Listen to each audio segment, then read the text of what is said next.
Hola, esta es la segunda parte de la lección número 100 del curso de precálculo. Al final de la primera parte de esta lección vimos cómo determinar, cómo derivar la fórmula de una función para la cual conocemos su gráfica.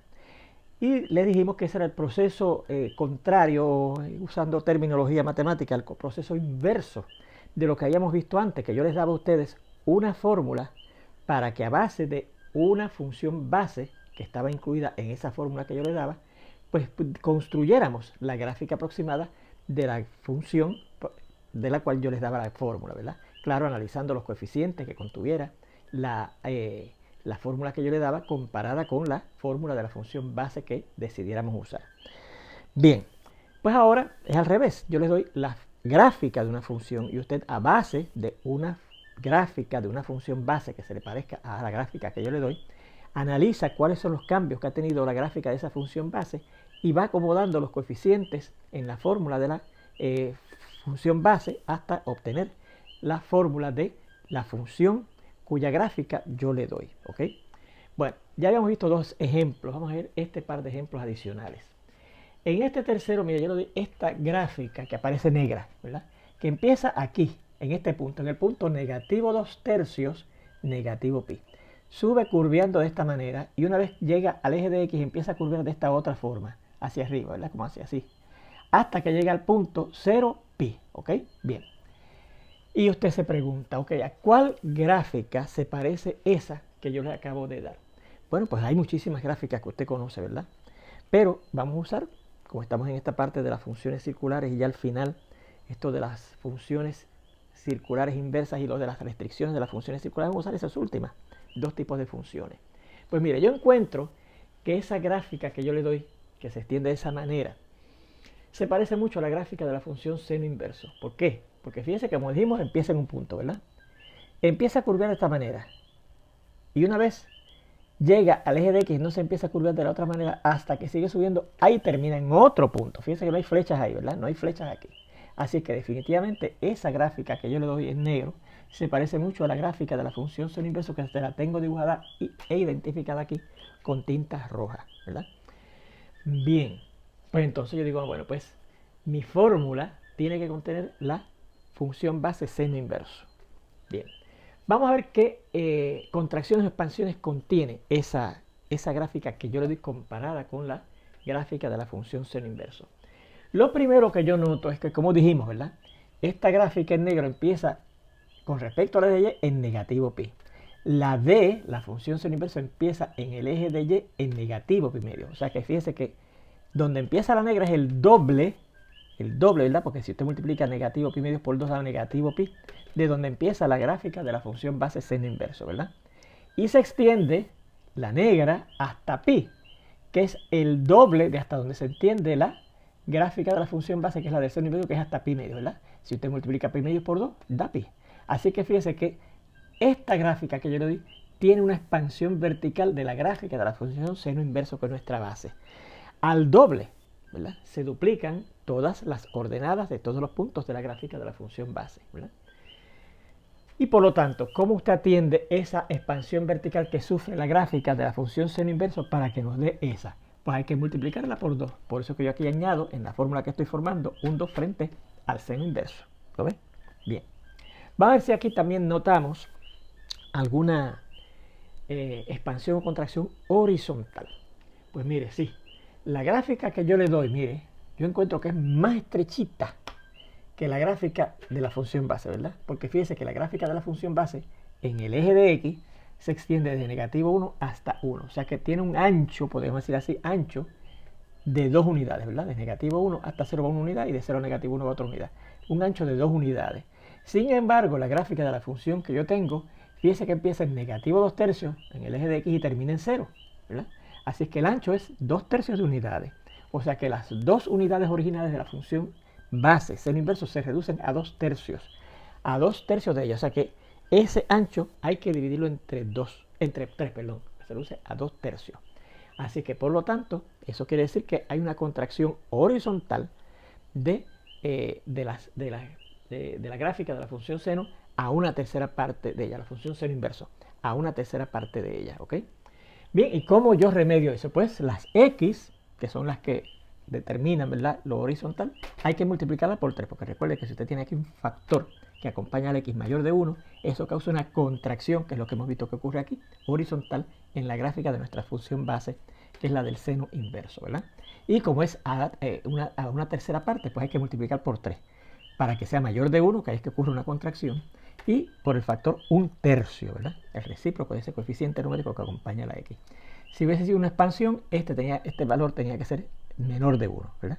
Y sería el recíproco del factor por lo cual se expandió horizontalmente la gráfica. Bien, finalmente yo noto que esta gráfica, que ya tenemos despachada, que es se expande verticalmente al doble y que se contrae horizontalmente a una tercera parte de las abscisas de los puntos de la función base original, que es la del seno inverso, se desplaza hacia la izquierda, ¿verdad? Porque fíjense que no empieza aquí, no pasa por el origen, ¿verdad? Cuando usa el eje de x no pasa por el eje como el original, como la del seno inverso, sino que pasa por el punto cuando la x vale negativo 1/3, ¿verdad que sí?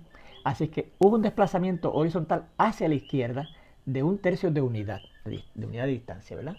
Bueno, pues ¿cómo yo despacho? ¿Cómo yo indico eso? Bueno, pues recuerde que si es un desplazamiento horizontal hacia la izquierda, a este múltiplo de x hay que sumarle algo, si es el desplazamiento hacia la izquierda. Si hubiese sido hacia la derecha, entonces habría habido que restarle algo, ¿verdad? Bien, ¿y cómo yo saco que es 1/3 de unidad? Bueno, pues fíjense que en la teoría que estudiamos, cuando estudiamos esto de la construcción de gráficas, vimos que si usted divide este coeficiente que va aquí entre el coeficiente que acompaña a la x, eso le da en valor absoluto, ¿verdad? Si usted busca el valor absoluto, le da la distancia que se desplaza horizontalmente hacia la izquierda, si esto hubiese sido positivo, como lo es, o hacia la derecha, si esto hubiese sido negativo, ¿ok?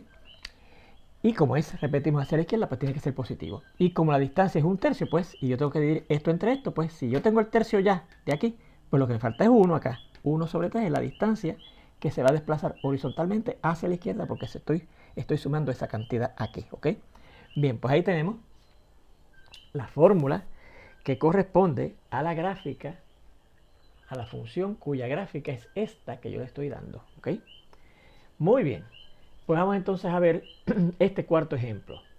Ahora nos dan esta gráfica que está aquí en negro y le he marcado aquí dos líneas horizontales indicando que son dos asíntotas horizontales que tiene esa gráfica, ¿ok? Y se comporta de esta manera, mire.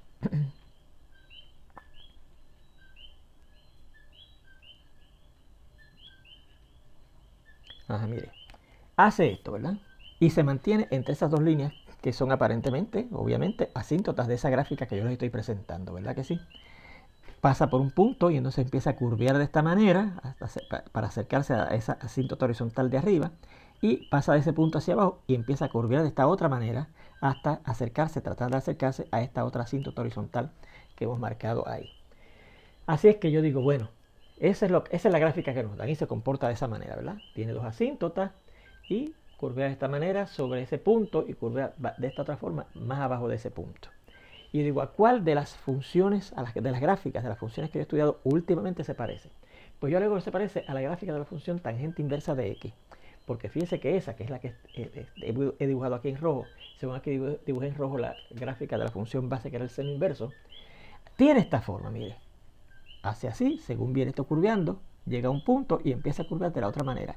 Y la gráfica de la función tangente inversa también está entre dos asíntotas horizontales, ¿verdad?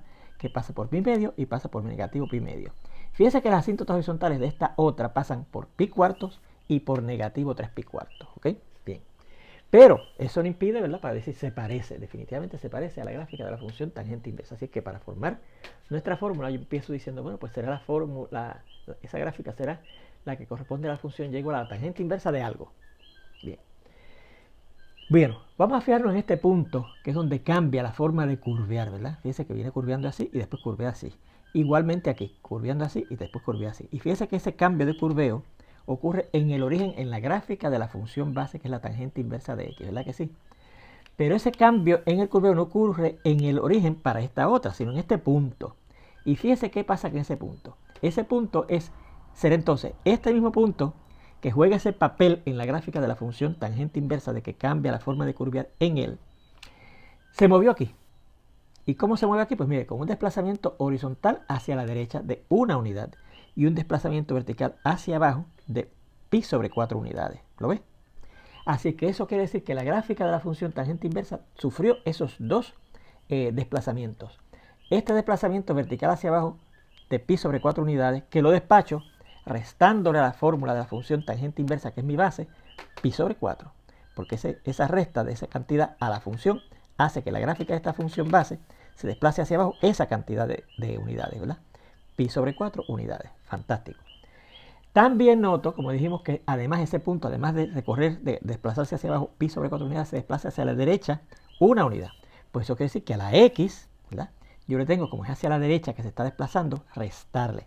Según aquí, como el desplazamiento es hacia la izquierda, le sumaba. Aquí, como el desplazamiento es hacia la derecha, le restamos una cantidad. ¿Qué cantidad? Esa distancia dividida entre este coeficiente, ¿verdad? Pero este coeficiente yo estoy teniendo por el momento en 1, así es que le resto 1, cosa de que 1 entre 1, en valor absoluto menos 1 entre 1, que es 1, esa es la distancia que se desplaza hacia la derecha por ser negativo lo que estoy añadiendo a la x. Bien, fíjense que distinto a esta fórmula que yo tuve aquí, no estoy añadiendo aquí coeficientes ni al frente de la tangente inversa ni al frente de la x. ¿Por qué?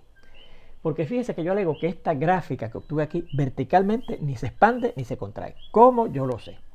Fíjense que el ancho de la franja que determinan las dos asíntotas horizontales que contienen a la gráfica de la función tangente inversa tiene un ancho, esa franja de, bueno, si yo resto pi medios, que es por donde pasa la asíntota horizontal de arriba, menos por donde pasa la asíntota horizontal de abajo, que es negativo pi medios, mira lo que esto da, pi medios, y se sumaba el negativo de negativo pi medios, que es pi medios, y esto da 2pi sobre 2, y el 2 cancela y nos queda pi. Así es que fíjese que el ancho de esa franja es pi unidades de distancia, ¿verdad que sí? Fíjese que el ancho de la franja, que está en negro, entre las dos asíntotas horizontales que contiene a mi gráfica, ¿qué ancho tiene? Ya sabemos que esta tenía pi, ¿verdad? La que estaba en rojo. La franja esta, que determinadas por las dos asíntotas horizontales de esta función, tiene un ancho de pi unidades. ¿Qué ancho tiene esta franja que contiene a las dos asíntotas, ¿verdad? Determinadas por las dos asíntotas que contienen a nuestra gráfica. Pues vamos a ver. Si yo resto entonces la asíntota de arriba, que es pi cuarto, según resté ahorita pi medio, menos negativo pi medio, que es lo que por donde pasan las asíntotas horizontales de esta. Si yo ahora resto pi cuartos menos negativo 3 pi cuartos, que es por donde pasan las asíntotas horizontales de la que yo le doy, vamos a ver lo que da. Pi cuartos menos negativo 3 pi cuartos. Pues esto sería pi cuartos. La recta se cambia una suma y cambiamos el signo de esto, ¿verdad? Porque es sumar el negativo de esto, que sería 3 pi cuartos. Y pi cuarto más 3 pi cuartos da 3 pi más 3 pi, 4 pi cuartos, ¿verdad? Se cancela el 4 y nos queda pi. Así que fíjese que el ancho de esta franja también es pi. O sea que fíjese que verticalmente esta gráfica, comparada con esta, ni se expandió verticalmente ni se contrajo. Porque la franja que las contiene, las dos asíntotas verticales que contiene cada una de esas dos gráficas, se mantienen a la misma distancia. Ni se separaron más para una expansión vertical, ni se acercaron más para una contracción vertical. Bien, así es que por eso es que aquí al frente no lleva nada. ¿Por qué aquí no lleva nada? Pues mire, yo diría que eso es un poquitín más subjetivo, ¿verdad? No es tan claro como eso. Pero yo diría que no lleva ningún coeficiente la x porque fíjese que la forma de la gráfica base, ¿verdad? Que es la de la tangente inversa, y la forma de la gráfica de la que yo estoy determinando, que es esta, son virtualmente las mismas, paralelas, ¿verdad que sí? Se mantienen a la misma distancia, horizontalmente, fíjense que se mantienen a la misma distancia, ¿verdad? Si empiezo a buscar la distancia de aquí a aquí, de aquí a aquí, de aquí a aquí, claro, como yo lo he hecho a mano, pues no van a dar igual, pero se mantienen más o menos iguales. O sea que yo no he desplazado, más bien, no he contraído esta gráfica para que la que me resulta me quede más cerca de la que yo tenía, ni más lejos, ni se ha expandido, porque no queda más lejos, ¿verdad? Por eso es que yo determino subjetivamente, porque a lo mejor sí se alejó o se expandió, se contrajo un poquito, que tan poquito que ni me doy cuenta, pero no puedo asegurarlo. Yo diría que no lleva ningún coeficiente la x aquí porque no se aprecia ninguna expansión ni ninguna contracción horizontal como se observaba aquí. Fíjese que aquí sí se observaba horizontalmente la otra ancha y la que tenemos es bien estrechita, ¿ves? Una contracción horizontal.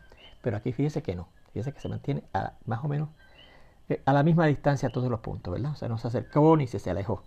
Así es que yo me atrevería a dejar que o decir que el coeficiente que lleva la x en esa fórmula de la que yo estoy buscando no lleva ningún coeficiente, claro, excepto el 1 que se sobreentiende que está ahí.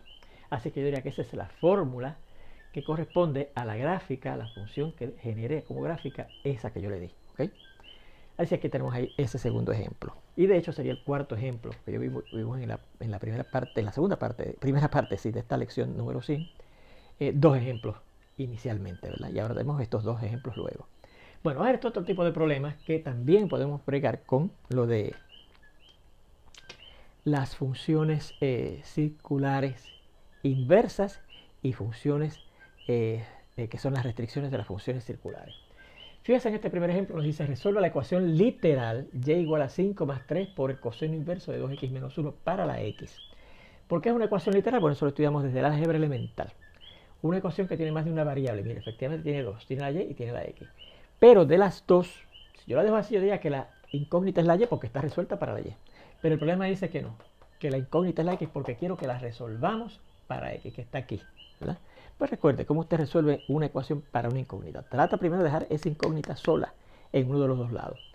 Así que fíjese que este término grandísimo que dice 3 por el coseno inverso de 2x menos 1 contiene la x, nada más contiene la x. Por lo tanto, yo voy a empezar dejando este término que en nuestra ecuación contiene a la incógnita x, que es la variable para la cual voy a resolver, solo en el lado derecho, ¿verdad? Que es donde está. Y entonces este término 5 que no tiene la x, lo movemos al lado izquierdo restándolo, ¿verdad? Aplicando la ley de suma o de resta de las igualdades, ¿verdad? Restamos el 5 en ambos lados. En el lado derecho se va y en el lado izquierdo aparece el menos 5, o puede pensarlo como siempre, que usted transpone este término que no contiene la x al lado izquierdo y lo transpone cambiándole el signo. Y el menos 5 sería igual a lo que tenemos aquí, 3 por el coseno inverso de 2x menos 1. Bueno, pues para yo seguir dejando esto cada vez más y más sencillo, ahora yo quiero quitar este 3 que está multiplicando el coseno inverso de 2x menos 1, ¿verdad que sí? Bueno, pues, ¿cómo yo quito ese 3 de aquí? Multiplicando ambos lados de esa ecuación, aplicando la ley de multiplicación de las igualdades por un tercio para que este 3 se vaya, ¿verdad? Y nos queda y menos 5 por 1, que es y menos 5, y el 1 que está aquí debajo por 3, 3. Y menos 5 sobre 3 será igual a, y acá al multiplicar un tercio por este, 3 que está ahí, se cancela y nos queda nada más que el coseno inverso de 2x menos 1, ¿verdad? Bien, pues fíjese, aquí me dice que el coseno inverso de 2x menos 1 es esto. Pues eso quiere decir que el coseno de este número es este que está aquí, al cual yo estoy buscando aquí el coseno inverso, ¿verdad? Pues eso es lo que quiere decir una relación inversa con respecto a la función original, ¿verdad? Si yo digo que y menos 5 sobre 3 es el coseno inverso de 2x, pues eso quiere decir que el coseno de este número es este. Por eso es que yo digo ahora, pues el coseno de este número, míralo aquí, es lo que dice aquí, el 2x menos 1, ¿verdad? Y muchos estudiantes tienen dificultad para visualizar cómo es que yo quito ese coseno inverso pasándolo acá como coseno, ¿ok? Pues mire, vamos a coger un espacito por aquí, aquí. Muy bien. Yo tengo esto, y menos 5 sobre 3 igual al coseno inverso de 2x menos 1. Y yo digo, ¿verdad? Que lo puedo, así fue que lo analicé. Si esto es el coseno inverso de esto, pues eso quiere decir que el coseno de esto va a ser esto, ¿verdad? Y en particular, la restricción del coseno de esto va a ser esto, ¿verdad? Porque aquí tenemos, fíjense, a pesar de que se dice que es la inversa de la función coseno, es la inversa de la función restricción del coseno.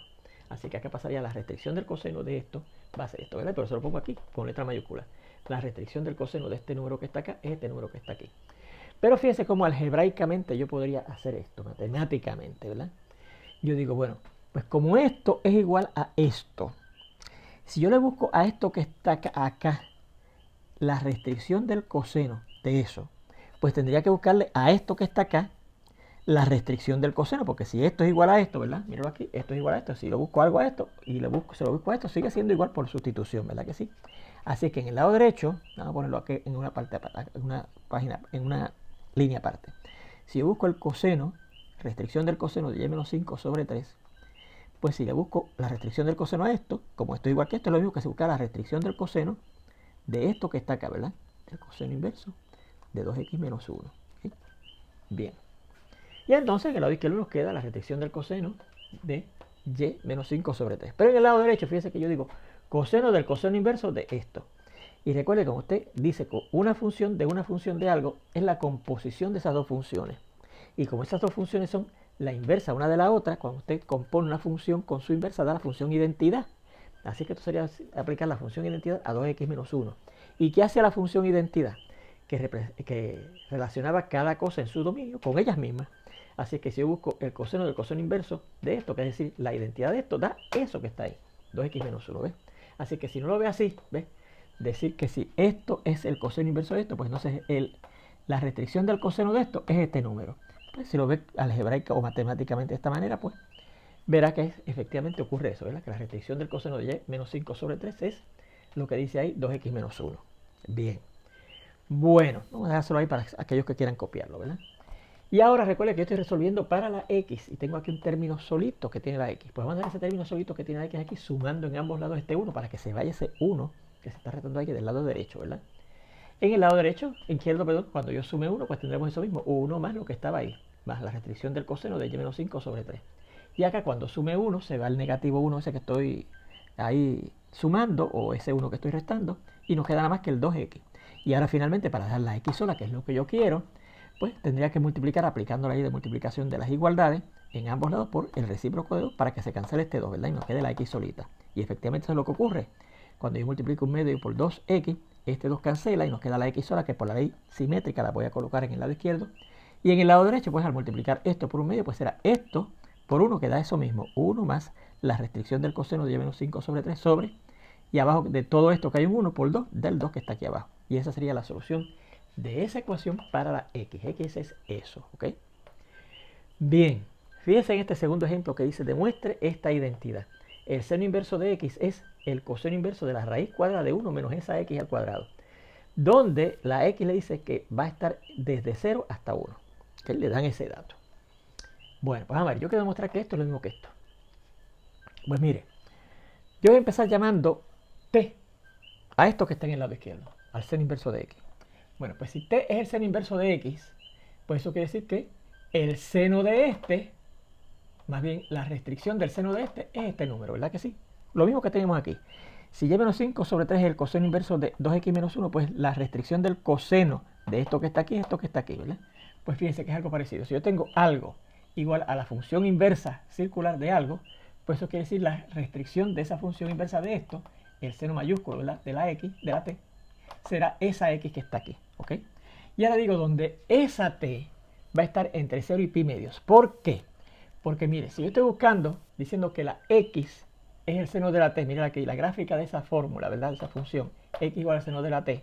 Pongo aquí la t, ¿verdad? Porque recuerde que si esta es la variable independiente, ahora este es el eje de las variables independientes t. Y este, que es la x, en vez de ir acá, porque es la variable dependiente de esa función. Y si la x estaba, porque me lo decían aquí, entre 0 y 1, ¿qué valores de la t van a ir ahí de 0 a 1 cuando busque su seno, su restricción del seno? Pues esa t tiene que estar de 0 a pi medio, que es lo que dice aquí, desde 0 hasta pi medio, ¿lo ves? Así que por eso es que la t, cuando yo haga esto, indico que está de 0 a pi medios, ¿ok? Bien. Entonces, fíjese, como la t está entre 0 y desde 0 hasta pi medio, fíjese que la gráfica o la función restricción del coseno está definida desde 0 hasta pi. O sea que para los números que estén entre 0 y pi medios, como lo está la t, ¿verdad? La restricción del coseno está definida. Por lo tanto, yo voy a buscar aquí no el coseno regular, sino la restricción del coseno, ¿ok? Y si cojo por una identidad circular fundamental de las pitagóricas, el coseno, ¿verdad? El cuadrado de la restricción del coseno. Y recuerde que esta restricción del coseno sería el mismo coseno regular. Pero lo dejamos así, ¿verdad? Porque fíjese que lo que está envuelto aquí son las inversas de las funciones circulares, que son de hecho las inversas de las funciones restricciones de las funciones circulares. Así es que la restricción del coseno de t al cuadrado es lo mismo que 1 menos, y ya hemos dicho, ¿verdad?, que esa restricción del seno para t está definida, ¿verdad?, porque se llama x, ¿verdad? Así que, por una identidad, recuerda que sea el coseno cuadrado de un número es 1 menos el seno cuadrado de ese número, ¿verdad? Pero aquí estamos usando, claro, las restricciones.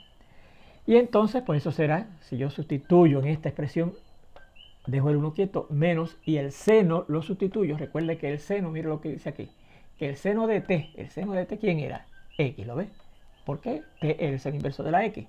Así que la restricción del seno de t es x. Así que el cuadrado de la restricción del seno de t será el cuadrado de esa x, ¿verdad? Porque cuadro la restricción del seno de t es cuadrar la x y la sustituí, ¿lo ves?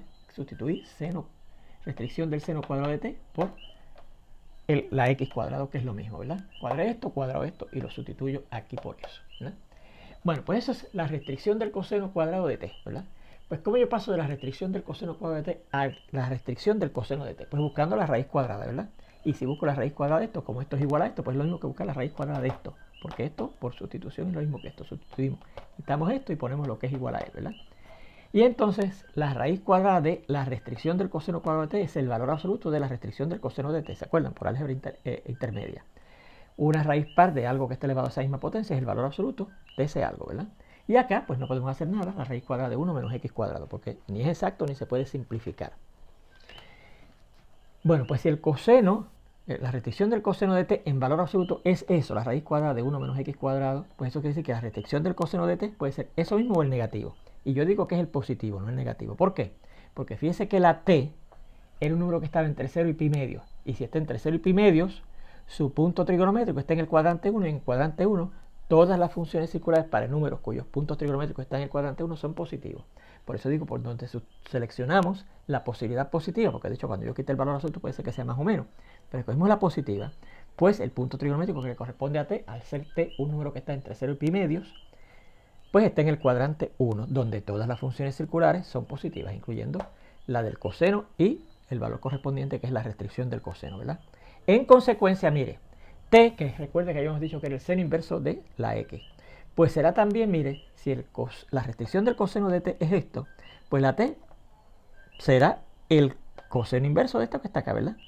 Porque recuerde, si yo tengo que el coseno de esto es esto, pues esto es la inversa del coseno de esto que está acá. Pues si yo tengo que el coseno de t es esto, pues esto será el coseno inverso de esto, ¿verdad? Así que esto lo sacamos de aquí, ¿verdad? Y también esto lo sacamos de aquí, que entonces t será el coseno inverso de esto que está aquí. ¿Y qué es esto que obtuvimos aquí?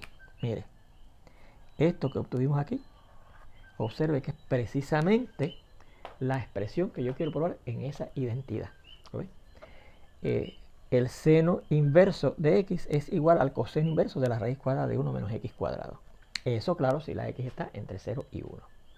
Bueno, vamos a ver este tercer ejemplo, ¿verdad? 1, 2 y 3. Y el tercer ejemplo dice lo siguiente.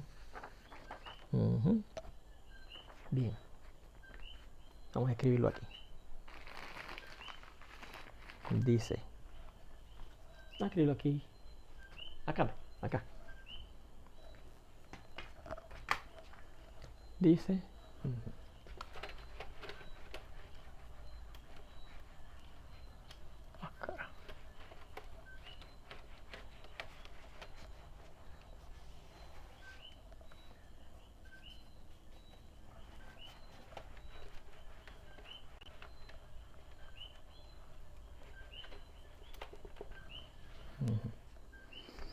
Dice, si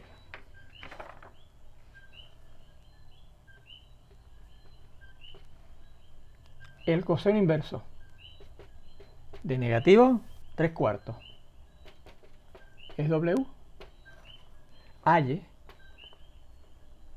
lo siguiente. Primero nos dicen el seno de W. Fíjense, nos piden el seno, no restricción del seno, el seno chiquito, con letra minúscula, de W, ¿verdad? Bueno, pues vamos a empezar diciendo por qué nos piden el seno con letra minúscula y no el seno mayúsculo, ¿ok? Vea que nos piden el seno regular, ¿verdad? La función circular seno con letra minúscula de W y no la restricción del seno de W con letra mayúscula, pues como el coseno de W es negativo 3/4, vamos a ver dónde está W. W entre qué valores va a estar, ¿ok? Vamos a ver. Bueno, recuerde que la función restricción del coseno, bueno, este análisis coge un poquito de tiempo, ¿ok? Así es que no quiero coger más tiempo para incluir en esta lección ese análisis que vamos a hacer ahora de por qué escogíamos el seno regular y no la restricción del seno. Pues lo vamos a hacer en la siguiente lección, donde espero verlos ya prontito. Hasta entonces.